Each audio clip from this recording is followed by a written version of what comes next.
Laki ng ahas. Tapos, nagulat ako. Nanginginig yung mga paa ko. Nasa, ano pa kami, nasa higaan kanina. Bigla may nalaglag na ahas. Ang laki. Nandoon.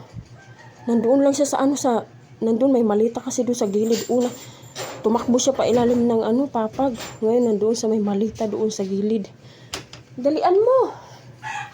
Diyos ko, ang lakas ng ano ko. Nanginig tuloy yung mga paa ko. Huwag kayong lalabas dyan nak sa kwarto ay. Sara mo lang ang pinto. Diyos ko po, ang laki ng ahas.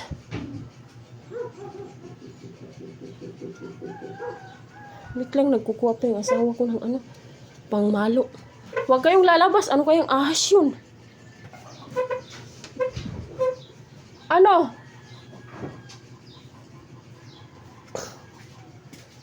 May tulong sa'yo? Ha? Si Kuya Endat, nakita mo? Itak! Magkuha ka ng itak! Hilain mo yung basket, tapos punta ka sa taas ng papag. Dapat ano ka kasi. Ang laki ng ahas, Diyos ko. Buti na lang hindi tumalon sa higaan natin. Doon sa gilid ng malita. Madulas pa na yung tiles sa ano yan. Nandiyan nga. Alisin mo yung malita. Tintik, nanginig tuloy mga paa ko. Sobrang takot. Ano kayang ahas yun? Ang laki. Nandiyan lang yan. Wala siyang ibang tataguan. Kasi wala man dyan mga siksikan.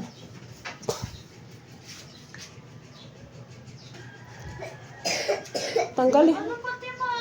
Ang mahirap yan. Aakyat sa taas. Tingnan mo. Akyat ka sa papag kasi. Baka na doon sa papag na ano?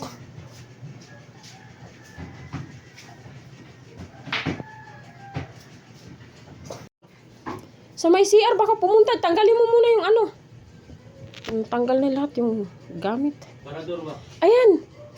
Dito, sinalim. Yung ano, pintuan. Baka pumasok dyan sa CR. Dahan-dahan ha.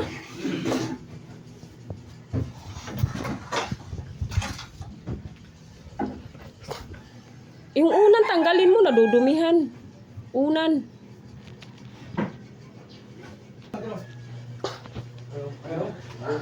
Ang laki. Yung pala.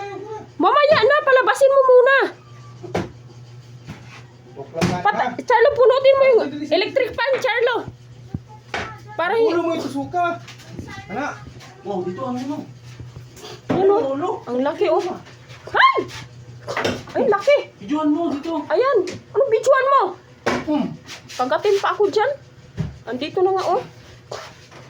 Ang electric fan tatama sa ulo nyo. Uy, ibaba nyo mo. Ibaba mo, dumihan yung mga damit. Ibaba nyo. Ang laki, oh. Patinin. Ibaba mo na. Ako na muna ay. Siguro din yung ulo. Ibaba na, maduduguan yung mga damit. Ibaba mo na. Huwag mo na. Naluhin nga ano yung hindi makagalat-kagat. Wala. Sa akin. Be, akyat kami sa taas, be. Yan, ang laki ng ahas. Ahas, ano yan? Ahas bahay? Sawa. Sawa daw. Ano yan? Sawa nga eh. Kubra. Para siyang kubra, no? Hindi, ano to? Ahas ba? Sawa ganina. Hindi yan sawa. Putik. Baka meron pa dyan. Ano yung pagkaka? Buti na lang. Buti na lang dito tumalon, oh.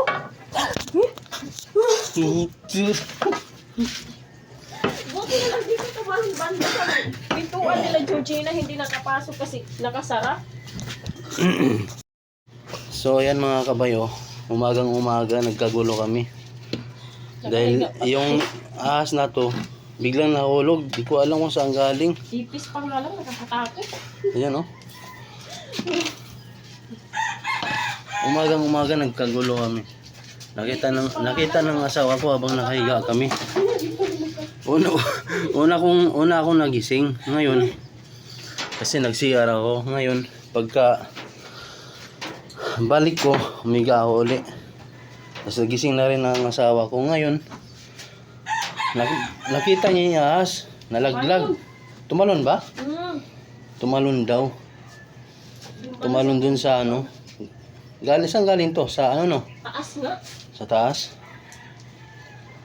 Yun ata nagsisinitsit sa atin eh. Buti ka mo mga kabayan. Nakahiga pa kami. Tapos yung mga bata, yung mga anak ko nasa kwarto pa sila. Tapos hanap kami ng hanap nito mga kabayan. Kasi nahulog siya sa ilalim, ay sa baba. Ngayon pumunta siya sa ilalim ng kama. Hanap kami ng hanap. Yun pala doon sa sa damitan. Sa taas, nakita ng kapatid ko. Si Carlo. Umakyat siya doon sa taas. Sa tingin niyo mga kabayan, anong klaseng ahas kaya to? Ayun oh.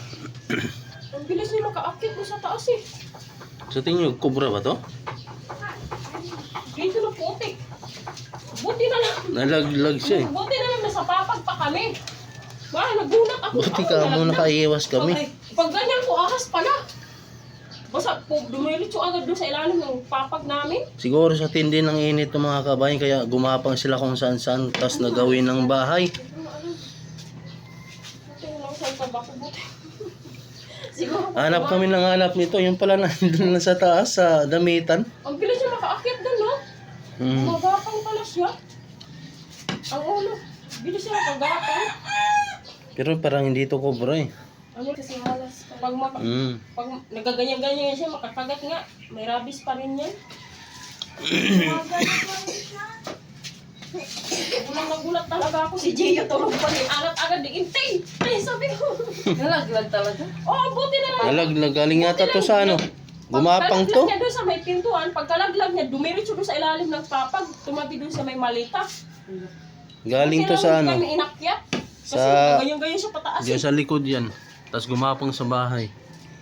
Laki-laki pa naman. Ang bilis nakaakyat doon. Samantala doon sa ilalim lang yun. Kaakit ka agad dyan. Hindi man yung ahas yan, nagsisinitsit. Alas ko rin dyan ng bahay. Hindi man daw yan siya. Hindi man daw yan siya.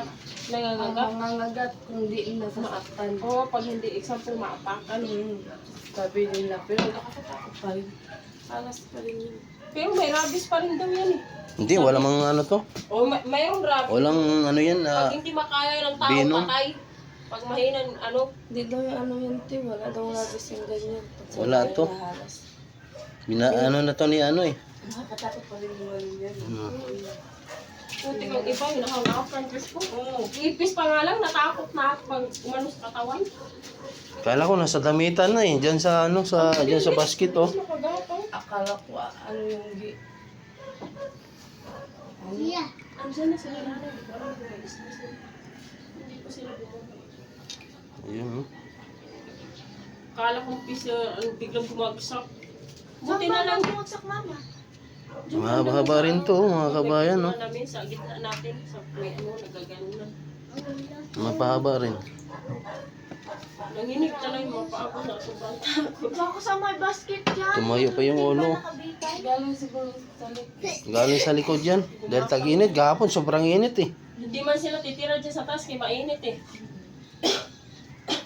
Naghahanap siya ng... Buti na lang may tao na pagka ano niya, pagka laglag, eh paano na lang kung walang tao. Kala ko kubra na eh, kasi Naghanap ng malamig. nag-iingat ako baka matuklaw. Tama na yan. Nagano pa. Tumayo pa oh. Wala pa oh. Nasasaktan na yan siya. Di, hawakan mo. Nangangagat na yan siya kasi nasasaktan na siya eh. Dapat hiwa-hiwain yan. Tapon natin sa dike mga kabayan. At least kung mabuhay man siya, kung mabuhay man siya, kasi alam ko pag dinilaan daw to sa kapwa nila ahas, nabubuhay daw. Hindi ko alam kung totoo yun. Tara.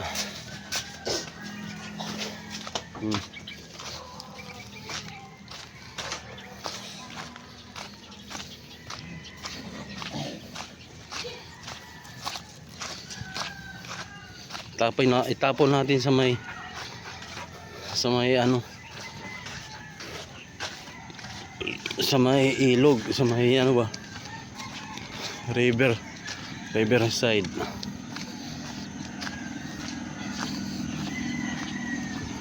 Oh, malaya ka nang maka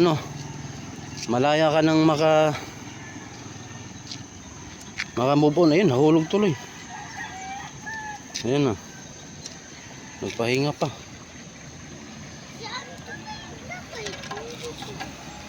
Ayun, gumalaw na siya, oh. Gumalaw na. Tara na, hayaan mo siya, ano yan. Gagapang din yan.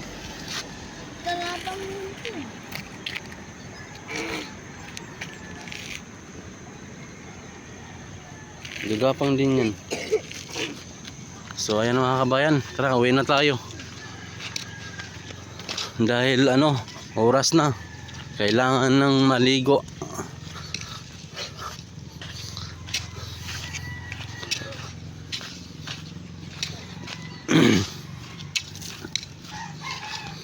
Maligo na tayo mga kabayan. Dahil oras na.